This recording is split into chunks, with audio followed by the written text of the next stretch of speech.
and I ended up having anxiety and panic attacks, couldn't sleep.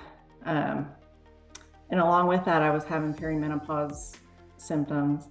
And so I was just a mess, honestly, but my body did not feel good. I just physically did not feel good at all, did not feel healthy at all. And I tried to do the fix it myself thing again, did all this research, and all these different things I could try. And that was so overwhelming. Here I am, and I'm getting help with my physical health and well-being, and I feel better than I felt. I don't remember feeling this good, like in years.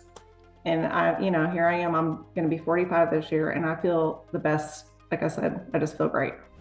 Welcome back to the Becoming MindStrong podcast. My name's Rachel, and I'm the founder and CEO of MindStrong, where for nearly a decade now, that's bananas, we have been helping menopausal women lose the weight, keep it off for life, heal their metabolism, sleep better, get more energy, all of the things. And best of all, to me as an educator, learn it as a skill. So on the other side of this, you don't need me or anyone else. In today's episode, you are going to hear me talk with Amy Rachel, and man, oh man, did I love this conversation. Behind the scenes, and you're not going to hear this in the episode because this was before we knew that was happening. This changed Amy Rachel's life so much that she actually went on to become a coach for MindStrong. It was one of those things you hear me say a lot, shout from the rooftops, right? She was like, Rachel, this gave me my life back to the point where I want to shout from the rooftops to other women that there's hope. And she went on to become a coach. What you're going to hear in Amy Rachel's story is this. Perimenopause hit her hard. One of the things we teach inside Ignite is that anxiety and depression actually start in the gut. On top of that, we have this identity shift. For some women, we've struggled with weight our whole life. For some women, this is something we never had to think about. And then suddenly this menopausal stage of life is coming up and it's like, who am I? Whose body am I living in? And that becomes a self-identity, and that hits hard. So Amy Rachel shares very openly about how she started feeling depression. She started feeling anxiety. She did not recognize herself. And in doing this work, she's now in her mid to late 40s. And you'll hear her say, I am in the best shape of my life. I feel better than ever. I got my spark back. No wonder she wanted to shout it from the rooftops. So without further ado, here is Amy Rachel's story. I hope you enjoy. So I am so excited to chat with you, Amy, today. Thank you for joining us. Absolutely. I'm glad to be here. So can you tell us a little bit about pre-Ignite, Amy? Like what was going on physically, mentally that got you to a breaking point of like something needs to change and brought you to Ignite? Yeah. So pre-Ignite Amy was in a really hard place. It actually started at the end of last year. I was having some mental health issues. I was dealing with some personal things in my life that were hard, and that just caught up to me to where my body just couldn't handle it. And I ended up having anxiety and panic attacks, couldn't sleep. And along with that, I was having perimenopause symptoms. And so I was just a mess, honestly. And so I've always been that kind of person where I want to figure out how to fix myself on my own. I don't know if that's like probably one of my faults because I don't like to ask for help. And I finally broke down. It got bad enough to where I broke down and went and got help. And so that's kind of when I had a turning point, a moment where I was like, you know what? I don't have to do all these hard things by myself. It is okay to ask for help. And so for the first time in my life, I actually got on anxiety medication. I had some medicine to help me sleep. I was seeing a therapist, and I was getting the help I needed for my mental health. And that all got better. I was getting well as far as that goes. And then it got to a point where, okay, I'm good mentally, emotionally, I feel good, but my body did not feel good. I just physically did not feel good at all, did not feel healthy at all. And I tried to do the fix it myself thing again, did all this research, and all these different things I could try.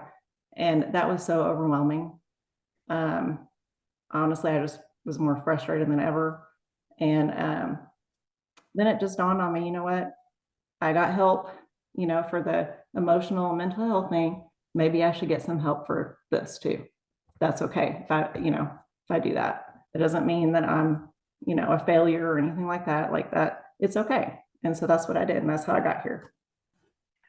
Oh, I'm smiling as you say that last part because this is how our brains work, right? They're always looking for proof. So it was such a boundary, it's such a barrier to cross to ask for help with mental health. And now your brain had proof where it's like, wait a second, if I'm struggling with physical health, why would I not go do the thing that helped me last time?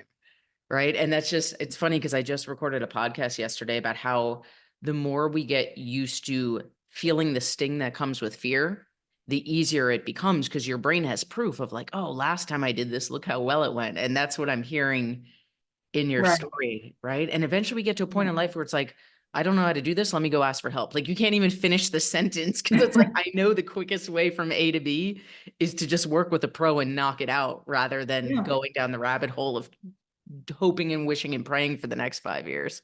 Real quickly, as a former teacher, differentiated learning is real. So if right now you're listening to this episode as a podcast on Apple Podcasts, Spotify, iHeartRadio, wherever you get your podcasts, know that it also exists in video form on YouTube.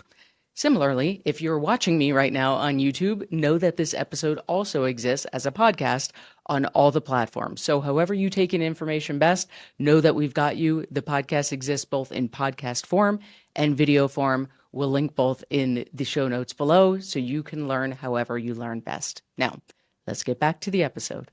Yeah, exactly. And I will say, like, I'm no longer on medication. I was able to stop taking that. Um, and so it wasn't something, it was just a season I was going through, but I needed help to get through it. And here I am, and I'm getting help with my physical health and well-being. And I feel better than I felt. I don't remember feeling this good like in years.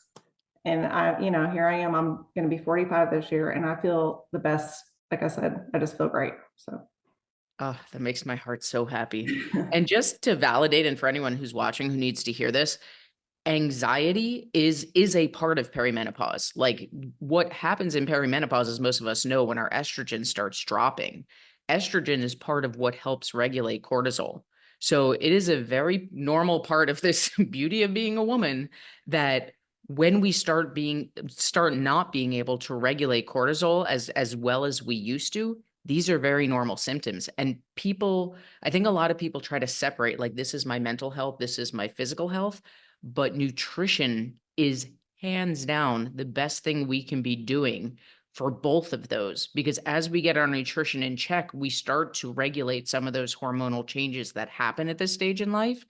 And suddenly it's like, I'm sleeping better. I'm not feeling the same level of anxiety, right? And both, that's not a coincidence. Both of these things go hand in hand, as you're so beautifully saying. yeah, totally agree with that. Absolutely. Do you remember any specific moments? So now we're getting to the end of the 12 weeks. Do you remember early on or maybe halfway through where there were specific moments of like, ooh, something's shifting here, something's clicking? Like maybe it was physical, maybe it was emotional or mental, your relationship with food, but any moments where you were like, I can feel something changing. I think this is working. I think like my mental like viewpoint on being healthy, um, it has shifted away from the number on the scale Mm. and more to how I'm feeling. And I'm not, I think my whole adult life, I've been obsessed with what that number on the scale is. And that's the measure of my health or whatever. And I feel like during this 12 weeks, or I guess I'm on week 11, um, I don't, I've totally turned that around. That's not what I'm focusing on anymore. Like I have so many non-scale victories that those are the things I'm getting excited about. Although the scale is changing and it's going in the right direction, that's not my number one focus and not what I'm measuring my success by. And for me, that's huge because I have never been able to see it that way. So, Yeah, and you are not alone in that. I mean, if MindStrong itself could take out a billboard, it would say the scale fluctuates 1 to 6 pounds every day, right? And we've all grown up in this diet culture that tells us that's the be all end all. And this is why most people give up and they quit because they're like, why am I working so hard? And then I get on the scale and it went up 3 pounds. And as you know now, it's like you could be doing this quote unquote perfectly. And I'm putting that in air quotes because there's no such thing, right? But right. it's still going to fluctuate. And when we can start to shift our focus, as you're saying, onto how am I feeling my body? How am I feeling? How am I sleeping? How's my energy? Right. And yeah, it's going to move. It's biology 101. But when we can do that mindset work to understand it is not the measure of success in this weight loss journey, whether you're working with us or anyone else that is capital T truth, that's how we set ourselves up for success long term. So that is a huge, huge win. Yeah. No, I, I'm just so happy that I'm able to, I've moved past that mindset Yeah. and, you know, it, like I said, I'm like celebrating all the time these other little things that are happening with my body that is just like in the back seat. It's not no longer in the front seat with me, that scale. So, That makes my okay. I'm going to throw you a tough one, and it's not uh-oh. actually a tough one, but some people struggle to celebrate themselves publicly. So buckle in. What are you most proud of on this journey that you've been on so far? Oh, Yeah. okay. Um, probably, I guess my biggest struggle was balancing my social life with macros. Like I just didn't know how it was going to work. And I just had already, when I started in the first few weeks, um, I just had already kind of thought, okay, this isn't going to work for me. Like this isn't going to fit in my life. And I was wrong. And to me, that was like my biggest hurdle. So that's probably what I'm most proud of because Dory, my coach, she gave me all these pointers and they were so helpful. And so my husband and I are empty nesters. And so we're no longer, taking our kids to sporting events, following them around to their games and things like that. We're actually having a social life and we go and do things. And he does his thing sometimes and I do mine, or we do them together. And with that comes I just don't know sometimes what is going to be for dinner, or I might want to have a few drinks, and how is that going to fit into it? And it totally can. And I'm doing it, and it's working. It's still working, and I'm still, eating all this food along with being able to, do what I want to socially. And um, it was it was a big thing for me to overcome. So that's probably what I'm most proud of, is that I've been able to incorporate that into the success I'm having with macros. So Yeah. And that's a huge one because we talk about a sustainable lifestyle all day, every day. But if you don't have that piece, it can't be, right? Like, right, when I talk to women and they're like, well, I travel a lot for work. Well, I love to cook at home and I don't always know exactly what we're eating, or I like to go out all the time. I'm very social. My answer is great. Like, the whole point of this is that we're not here to square peg round hole. And as you know, that's the problem with most diets out there is they're like, these are the rules. And if you don't follow the rules, it's not going to work. And it's like, well, cool. We can all follow rules for a couple months, but that's not what our life looks like. The key to this is, what does your life actually look like? And let's learn how to flow with this so that we can actually make this sustainable. And, you and I are like that. Like, I love going out. I love whiskey, love donuts. I'm not going to give that up. And as you so beautifully said, we don't have to. And it's important that we learn not to. yep, Yeah. absolutely. All right. Last question and my favorite one. I'm going to put you in the coach's chair for a second. Okay. So pretend that on the other side of this video is not me, the owner of MindStrong Fitness, but someone who is on the brink. So I have been researching the crap out of nutrition, whether it's perimenopause, weight loss, And I'm more confused than when I started. And I am nervous because in my brain, this is probably going to be yet another thing that I try and fail at. And you are Coach Amy telling me your best advice for how I'm feeling right now. And what do you Okay. say? I say just you have to trust the process. And I think that's probably the hardest part when you're in your first couple of weeks, because for me anyway, that was when I had the most negative self-talk going on. Like, this isn't going to work for you, that you're not going to be able to stick with this.